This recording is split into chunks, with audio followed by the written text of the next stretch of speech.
ಗೌಜಲಕ್ಕಿ ಅಥವಾ quail birds ಒಂದು ಚಿಕ್ಕದಾದ ಕೋಳಿಗಳ ವರ್ಗಕ್ಕೆ ಸೇರಿರೋ ಹಕ್ಕಿಗಳು.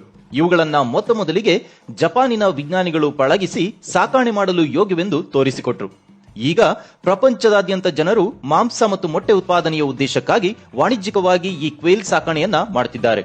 ಕೋಳಿ, ಟರ್ಕಿ ಅಥವಾ ಬಾತುಕೋಳಿ ಸಾಕಾಣೆ ವ್ಯವಹಾರದಂತಹ ಇತರ ಕೃಷಿ ಉದ್ಯಮಗಳಂತೆ ಕ್ವೇಲ್ ಸಾಕಾಣೆಯೂ ಸಹ ತುಂಬಾ ಲಾಭದಾಯಕ. ಕ್ವೇಲ್ನ ಮಾಂಸ ಮತ್ತು ಮೊಟ್ಟೆಗಳು ತುಂಬಾ ರುಚಿಕರ ಮತ್ತು ಪೌಷ್ಟಿಕ ಅಂಶಗಳಿಂದ ಕೂಡಿದೆ. ಕ್ವೇಲ್ ಕೃಷಿ ವ್ಯವಹಾರವನ್ನ ಪ್ರಾರಂಭಿಸಲು ಬಹುತೇಕ ಎಲ್ಲಾ ರೀತಿಯ ಹವಾಮಾನ ಪರಿಸ್ಥಿತಿಗಳು ಸೂಕ್ತ ಎನ್ನುವುದು ಒಂದು ಆಡೆಡ್ ಅಡ್ವಾಂಟೇಜ್. ಪ್ರಮುಖವಾಗಿ ಕ್ವೇಲ್ ಮೊಟ್ಟೆಗಳು ಇತರ ಕೋಳಿ ಮೊಟ್ಟೆಗಳಿಗಿಂತ ಹೆಚ್ಚು ಪೌಷ್ಟಿಕವಾಗಿದೆ, ಏಕೆಂದರೆ ಕ್ವೇಲ್ ಮೊಟ್ಟೆಗಳು ಕಂಪ್ಯಾರಿಟಿವ್ಲಿ ಹೆಚ್ಚು ಪ್ರೋಟೀನ್, ರಂಜಕ, ಕಬ್ಬಿಣ, ವಿಟಮಿನ್ ಎ, B1 ಮತ್ತು B2 ಅನ್ನ ಹೊಂದಿದೆ.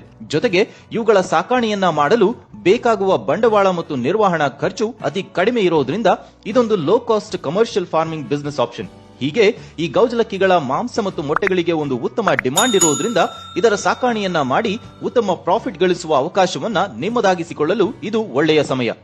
ಇಲ್ಲಿ ಮುಖ್ಯವಾಗಿ ಗಮನಿಸಬೇಕಾದ ಅಂಶವೆಂದರೆ ಕ್ವೇಲ್ಗಳು ಚಿಕ್ಕ ಗಾತ್ರದ ಪಕ್ಷಿಗಳು. ಈ ಕಾರಣದಿಂದಲೇ ಇವುಗಳಿಗೆ ಕಡಿಮೆ ಸ್ಥಳಾವಕಾಶ, ಕಡಿಮೆ ಆಹಾರ ಮತ್ತು ಕನಿಷ್ಠ ಆರೈಕೆಯೊಂದಿಗೆ ಕಡಿಮೆ ಅವಧಿಯಲ್ಲಿ ಅತಿ ಸುಲಭವಾಗಿ ಬೆಳೆಯುತ್ತವೆ. ಹಾಗಾದ್ರೆ ಈ ಗೌಜಲಕ್ಕಿಗಳ ಸಾಕಾಣೆಯ ಅನುಕೂಲತೆಗಳೇನು ಎನ್ನುವುದನ್ನ ನೋಡೋಣ. ಇವುಗಳು ಗಾತ್ರದಲ್ಲಿ ಚಿಕ್ಕ ಪಕ್ಷಿಗಳಾದ್ರಿಂದ ಕಡಿಮೆ ಸ್ಥಳದಲ್ಲಿ ಹೆಚ್ಚಿನ ಸಂಖ್ಯೆಯಲ್ಲಿ ಸಾಕಾಣೆ ಸಾಧ್ಯತೆ ಇದೆ.